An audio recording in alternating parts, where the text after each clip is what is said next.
Okay, welcome along once again to the Star Sports video blog, and it's tennis time.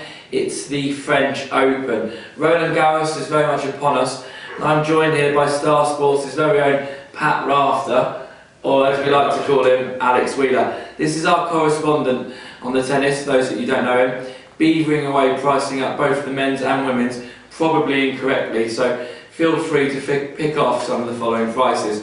And we'll start with the men's tournament, and we'll start with the obvious. Rafael Nadal, well, probably, and if not definitely, the greatest clay court player of all time. He's won 6 of the last 7 Roland Garroses. He's 8-11 favourite, and that's an absolute certainty, isn't it, Alex? I mean, especially the form he's in, he is unbelievable. He's won 6 out of 7. There was a little blip when, who was it then? Robinson thing, I have been reading up. When Roland beat him, and yeah, he is just a machine on clay. He's won all the clay tournaments so far, with the exception of Madrid, when guess who stepped in? Soderling. No, guess again. Federer. If Rafa doesn't win it, Federer does. And he's beaten Djokovic in 2 clay court finals as well this season, so 8-11. What we're saying, he's won 6 of 7. He looks like a mutant. He's not injured for once. He's had the niggles over the last year, so shouldn't he be more like 2-on, 4-9 and 8-11?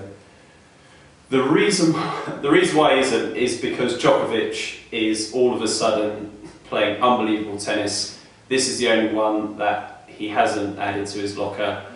But if it's just on clay court, I mean, the times when he did win it with Federer, who's the greatest player ever around, he was like 3-on at the beginning and stuff. Right.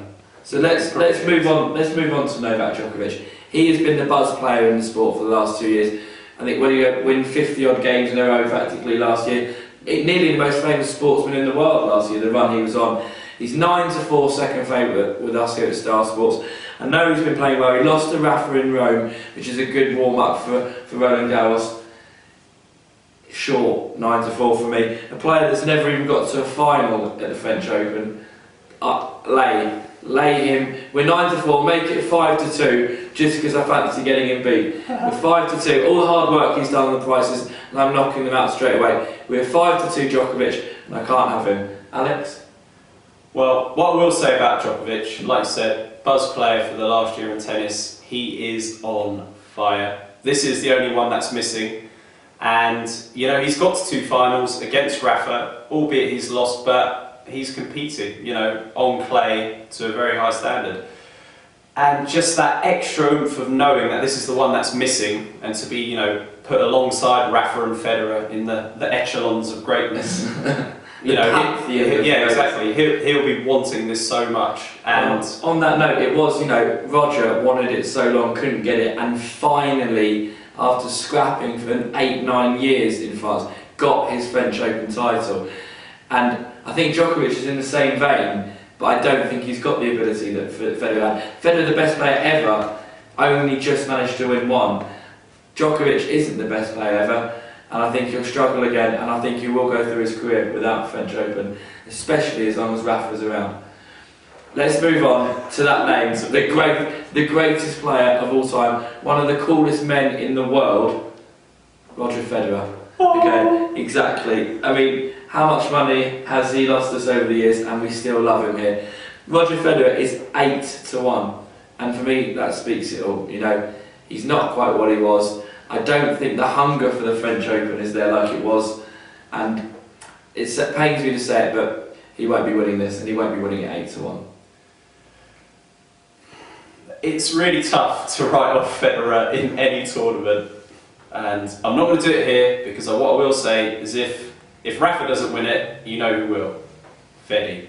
He did it last year. He beat Djokovic in the semi-finals against all the odds, and you know he pushed Rafa a bit in the final until the fourth set was a bit of a walkover. So could we have a name the finalists, or perhaps betting without Rafa Nadal? Should we price that up for everyone?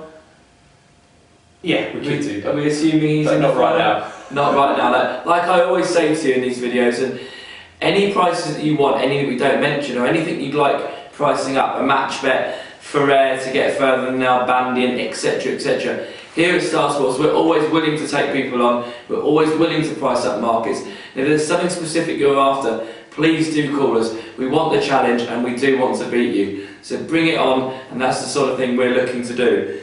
So, moving on from Federer, as much as he is a legend, the only other person I assume we need to talk about is Mr. Happy himself, Andy Murray. Alex, 25 to 1, never got to a final, not in a great vein of form. Once again, he's allowed at 25 to 1, he's allowed whatever price, he's not going to win it.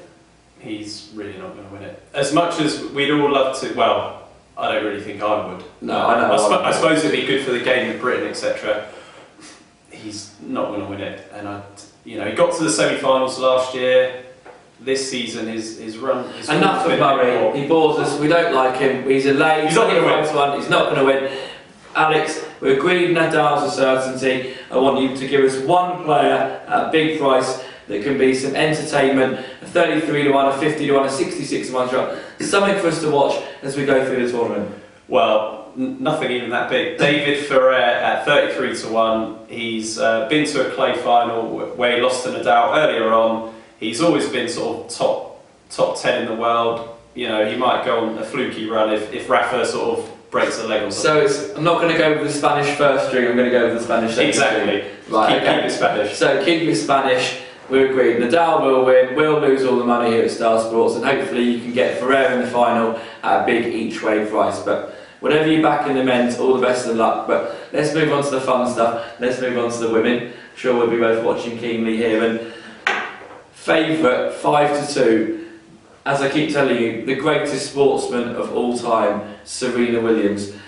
I love this woman. She is like, we know when you back a horse and it just keeps fighting, it looks big, it battles, and you love it. This is Serena Williams. She knows your money's on her. She knows. And she battles. She swears at the ball girls. She gets so angry. That's how badly she wants to win. And that's why I always want to be on her. So 5 to 2. She hasn't played much, assumingly, as she never does really. She hasn't got to the final here since 2002, but I'll put my faith in her once again. Agreed. She is, the most fearsome competitor on the women's circuit. I remember the time at Wimbledon when she was basically pulled a hamstring or something, set down, and still won because she's that good. But at 5 to 2, it's way, way, way too short for me. She's not going to win. I'll tell you why. The last time she won it, and she's only won it once, was back in 2002. That was part of the Serena Slam when she was just untouchable. Yeah. She has won a tournament, a clay tournament, a good one this year, but the most recent one in Rome, she pulled out in the semi-finals with a back problem. Now, do you want to be backing a lady who doesn't play that much tennis, who has to win 7 games to win a slam against people who are fighting for their lives at 5 to 2? Do you, Luke? Yes, because she will fight harder. She will fight harder, but I appreciate what you're saying. You're the main man on the tennis, and someone with a back injury going into a gruelling 2 weeks, that is a massive negative, and I'd agree with you, the 5 to 2 does look short there, so pains me to say it, we'll have to look for the value elsewhere. Moving down the market, second favourite 4 to 1, Azarenka, the reigning Aussie Open champion, in decent form at the moment. Looks short, 4 to 1 to me. Yeah, for me, short as well. She got to the final in Stuttgart, which she lost. She is the reigning Aussie Open champion, however, she's never fared better than the quarterfinals here at Roland Garros either. I think her price sort of reflects that she is young, hungry, and always improving. But I don't think this will be the year for her. But so she won to keep an eye on. If she goes well this year, proves she likes the surface, likes to play. Someone we can really look at in the next couple of years. I mean she is the future, but I think she's a bit too short. Right. Okay. 6 to 1, third in, Maria Sharapova. And the very much revitalised Maria Sharapova burst onto the scene when she won Wimbledon when she was 17, I think it was. I just remember the legs being longer than me at the time, and that's all we watched for 2 weeks. But yeah, she's back in a big way. She's been playing well all season, and to see her third in for this just shows that she's really back in the forefront of the women's game. And is she valued at 6, Alex?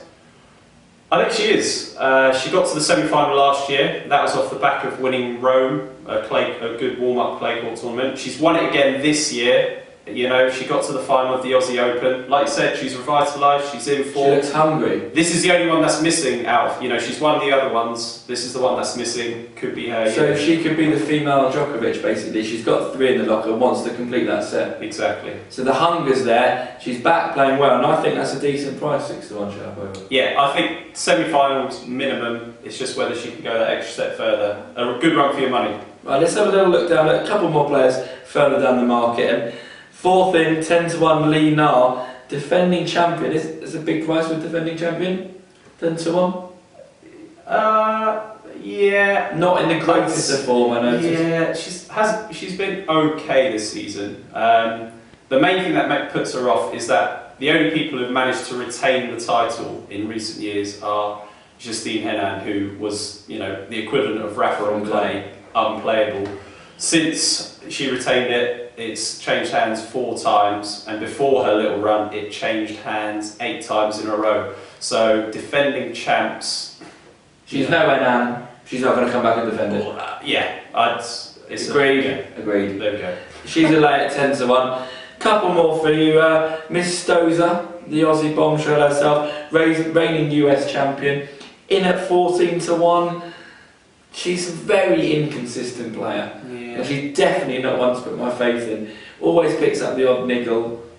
Not for me. Not for me either. Agreed? Yeah. There we go, agreed. But 2 other people to touch on.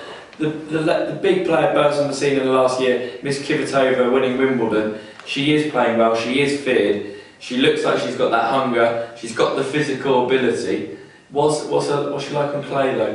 Her clay is probably not her strongest surface, but the main thing is she's always improving. Like I said, she won Wimbledon, and that was a surprise. You know, she dismantled Sharapova in the final. You know, this tournament is very open, and it's going to be this is a chance for the youngsters to really go and take on the sort of old guard of Serena and Sharapova, even though Sharapova's only 25. But you know, she is the future. She's gonna do well. Okay, so before I put up the winner at a decent price, we're agreed that Sharapova looks a decent price at 6-1. Yeah. Sadly, we're agreed that Serena Williams is probably short at 5-2, although I'd love to see her win it. And there's no other real excitement at the top of the market with the likes of Li Na, Stosur or Radwanska? No, I mean, so what you're saying, you want someone else? I do, I've got one lined up for you. God. 16-1, world number 3, Anna Radwanska. Yes. I've been doing my research. Okay, world number 3, so why is she 7th in the betting for a start? She's in the semi-finals of Stuttgart, semi-finals of Madrid, 2 clay courts. She's not got beyond a quarter-final, Roland Garros, but she's young, improving, progressive. 16-1, yes please, thank you very much. Yeah, for a decent price each way. Radwanska, world number 3, always improving. Like I said, hungry. You know, that was a decent bet to me. So we found the winner of the men's, that's easy. I found the winner of the women's. What are you saying, Radwanska? Yeah, that's the tip. Definitely for me. So there it is. There's the French Open. We've given you the winners. We've given you a bit of banter and a bit of chat along the way. Anything else you want to know about the French Open, please call us at any time here at Star Sports on 08000 521 321. Or as usual, have a look around on the site and you'll find plenty more things. But like I always say, if you want a market priced up, if you want a special, if you want to get a lumpy bet on either, one of the games, a special, etc., etc., please call us. Please open an account and we will do everything we can to give you the best possible service going. Best of luck with the French Open. Enjoy.